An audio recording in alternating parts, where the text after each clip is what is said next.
Jason Blake, PEI President, and welcome to this episode of PEI News. I'm here with Sarah Beck, our current chair, and we're in Miami here at the Women's Conference, and we're learning great things. I'm going to shift the topic a little bit, and we're going to talk a little bit about what PEI has been doing to build more awareness about small businesses and how they impact the economy. Sarah, I know you've been involved in this. You were interviewed on this book called Rethinking Economic Growth, and it really focuses on small businesses and how regulations make sense sometimes and don't make sense. PEI participated in this book. We have a chapter dedicated on our industry. This is one of the goals that we were trying to do, was trying to get us to become more aware of what our industry does. And I think this chapter in this book will really do it for us. Tell me a little bit about your experience and some of the things that you learn when you talk to Dan, and some of the things you told him about some of the challenges you have from a small business when it comes to regulation and stuff like that. First of all, I was kind of surprised that anybody in Washington, D.C. was interested in me and I'm a very small company, and that he was interested and that he understood that what happens in D.C. filters down and hits a little company in Montgomery, Alabama.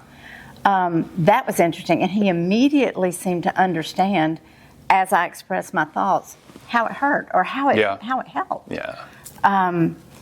He asked me not about industry regulations, not about EPA, not about that sort of thing, not industry specific, but company specific.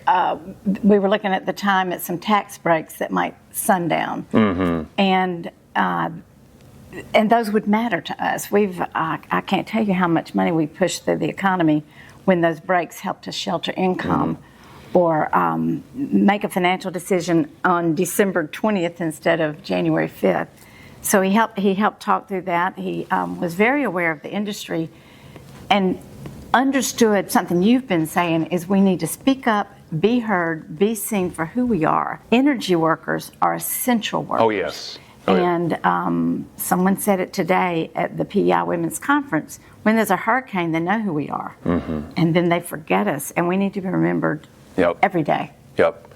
And the coolest thing about this book is that, Dan took, 10 of these industries and put it together, and all those folks are saying the same thing. And I think that'll really kind of combine that together. It's all these small businesses getting together, letting them know that when we're together as one, we make a huge economic impact. And when you adjust things on us in states and federal, it confuses us and slows us down. And so we've got to bring awareness around us, and I'm excited that Dan's attempting to do that with us. And then we have a great event on September 25th where they're launching the book. The book will be launched, and PEI will have a published chapter on their industry and bring more people aware of it. What was the highlight of the interview with you that stuck out? I think it kind of sprung open when he realized that a small business, and we are small, was affected by every kind of regulation that the government can come up with. It can be an HR rule. It can be a Family Medical Leave Act. It can be anything. It could be an EPA ruling. It could be it doesn't matter. He understood that not only in the petroleum world, but in the business world, a small business is very effective because I am HR. I am all these things, and I depend heavily on, it becomes expensive. I have to call my accountant. How does this affect me? I have to call my attorney. There's this bill that I don't understand, particularly during COVID. I don't understand what I can and can't do. Dan understood that not only am I in petroleum, which is a different field, but I'm a small business, and that we do it all. We don't have departments. I am the department. Very well said. Yes. Very well said. And 60 to 70% of our members are going through the same thing as you, and that's very, very important. And it's important to know that our voice will be heard through PEI as we move into this advocacy role in the future. If there's one words of wisdom you'd like to leave with everybody while we're still on camera here, that you'd like to share with them about PEI and some of the things you learned about this event.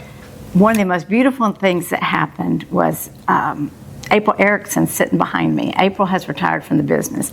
April was in the field. She was on our safety committee. That's where I first met her. April came up and tapped me on the shoulder and said, I miss this. And I said, you can always come to PEI events. And she said, no, I miss the installation. I miss the work itself. this is very rewarding work, and I'm not sure the world realizes that not only is it essential, it's rewarding. Very well said. Well, Sarah, first of all, I want to thank you for serving on the board as chair. What you do is very, very important to PEI. Thank you for serving. I'm Jason Blake, and this has been PEI Newswatch.